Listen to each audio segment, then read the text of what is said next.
Hello friends, welcome back to my channel learn with Richa. आज हम निदानात्मक कक्षाओं हेतु मॉड्यूल कक्षा 10वीं गणित के अध्याय 4 द्विघात समीकरण के प्रश्नों को हल करेंगे। तो यहाँ पर देखिए, द्विघात समीकरण से कितने नंबर का आना है? 5 नंबर का। तो अब हम इन 5 नंबर को पाने के लिए मेहनत करेंगे। सबसे पहला प्रश्न है, सही विकल्प चुनिए। यदि द्विघात समीकरण ax² + bx + c बराबर 0 के मूल समान हो तो विविक्तकर का मान क्या होगा? ये क्या दिया हुआ है? द्विघात समीकरण। देखिए, द्विघात समीकरण का मानक रूप यही है ना, ax² + bx + c बराबर 0। ठीक है, मूल समान है तो मूल समान है तो d बराबर क्या होता है? d बराबर 0, अर्थात d का मान किसके बराबर होता है?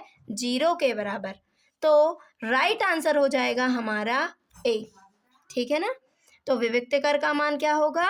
0। ठीक है, समीकरण x² + x - 1 के मूलों की प्रकृति कैसी होगी? तो मूलों की प्रकृति निकालना है तो इसके लिए हमें पहले किसका मान पता होना चाहिए? d का। तो आइए देखते हैं, x² + x - 1, तो हमें d का मान निकालना है।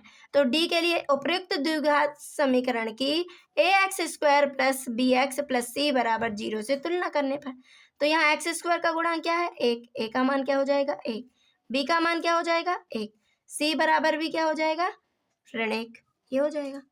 अब d बराबर क्या होता है? b² - 4ac।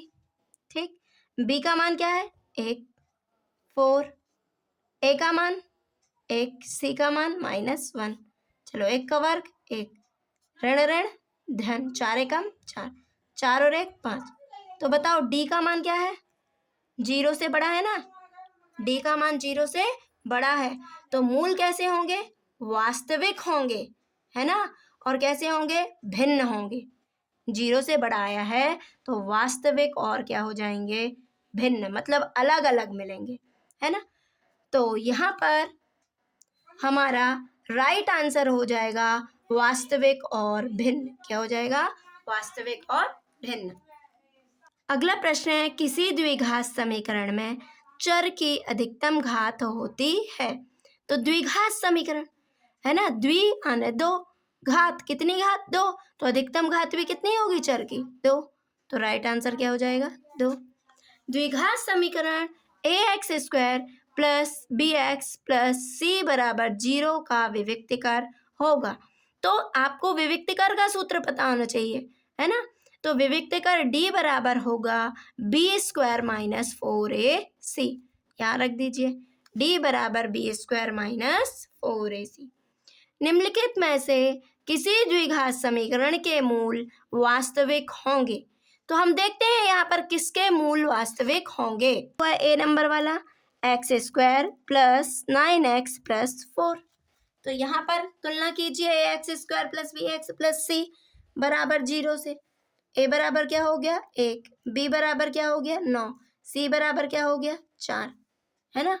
मूल वास्तविक होंगे तो देखो, d बराबर b² - 4ac, b का मान 9 का वर्ग -4, a का मान 1, c का मान 4 रख दो, तो नाम 81, 4 चौके 16, कितना आया? 65। धन क्या आएगा? तो यहाँ पर 65 आया। अगला देख लीजिए, x² - 4x + 5 बराबर 0, a बराबर 1, b बराबर ऋण 4, c बराबर 5। तो क्या हो जाएगा? d बराबर b² - 4ac, b का मान ऋण 4 का वर्ग -4, a का मान 1, c का मान 5। तो 4 चौके 16, ऋण ऋण धन हो जाएगा। जब समघातें होती हैं तो ऋण ऋण ऋण क्या हो जाता है? धन हो जाता है। तो 4 पंचे 20। अब ये क्या हो जाएगा? 20 में से 16 गए 4, लेकिन बड़ी संख्या ऋण की है तो ऋण आ जाएगा। तो देखिए, हमको इस तरह से आगे और प्रश्नों को चेक करना है। तो जब ये आया है, d का मान क्या है? 0 से बड़ा है ना, 65 0 से बड़ा है ना, d का मान जब 0 से बड़ा है तो मूल क्या होंगे? वास्तविक होंगे, है ना। और इसके मान, डी का मान 0 से छोटा आया है, 0 से छोटा होता है ना, ऋण 1, ऋण 2, ऋण 3, ये सब 0 से छोटे हैं। तो जब ये ऐसा आता है मान, डी का मान 0 से छोटा होता है, तो इसके मान क्या हो जाते हैं, इसका मान काल्पनिक होता है ना। जब डी का मान 0 से छोटा होता है तो मूल वास्तविक होते हैं, और डी का मान 0 से बड़ा होता है तो मान क्या होते हैं, वास्तविक होते हैं। और जब डी का मान 0 से छोटा हो तो मान कैसे होते हैं, काल्पनिक होते हैं, ठीक है ना।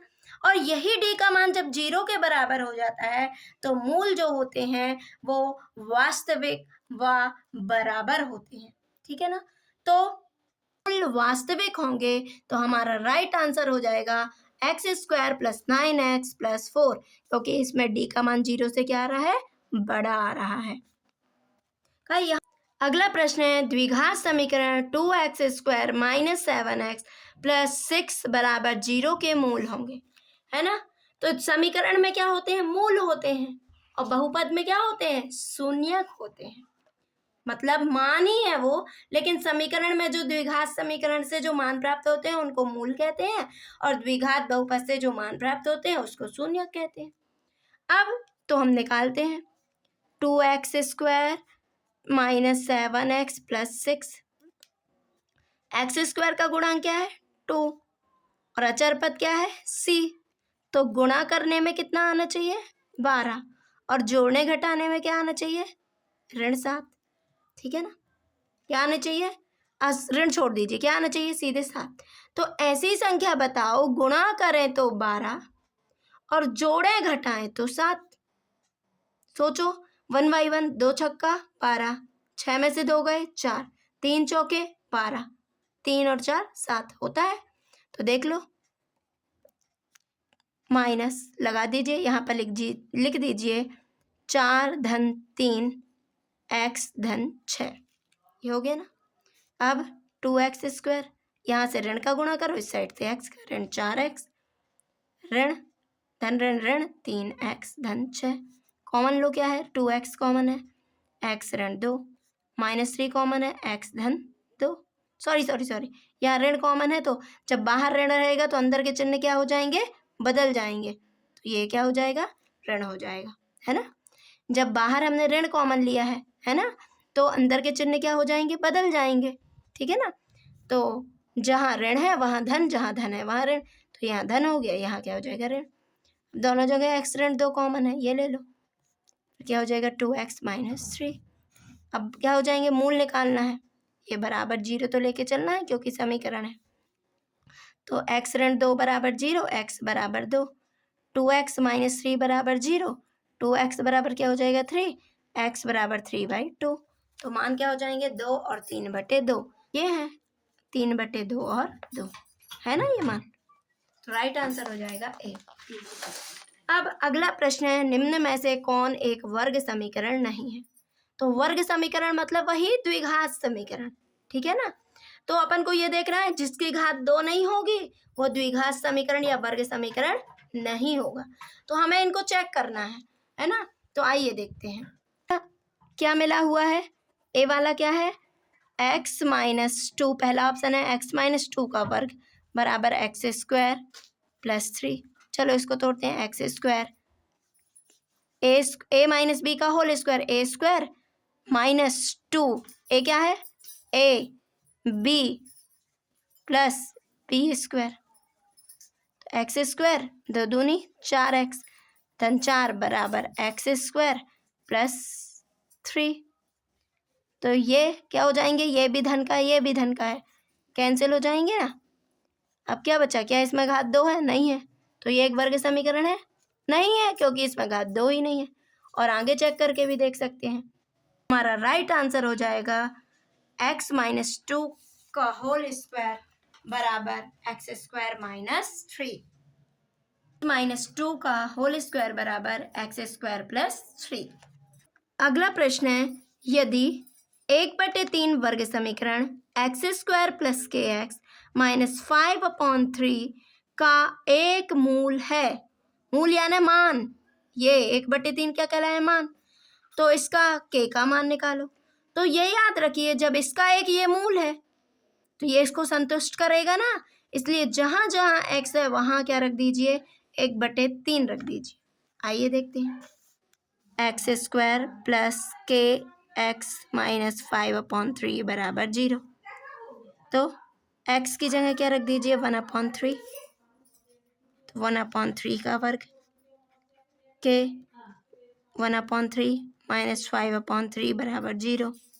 क्या हो जाएगा, 1/3 का वर्ग, 1/3 तिरका 9, धन k/3 ऋण 5/3 बराबर 0।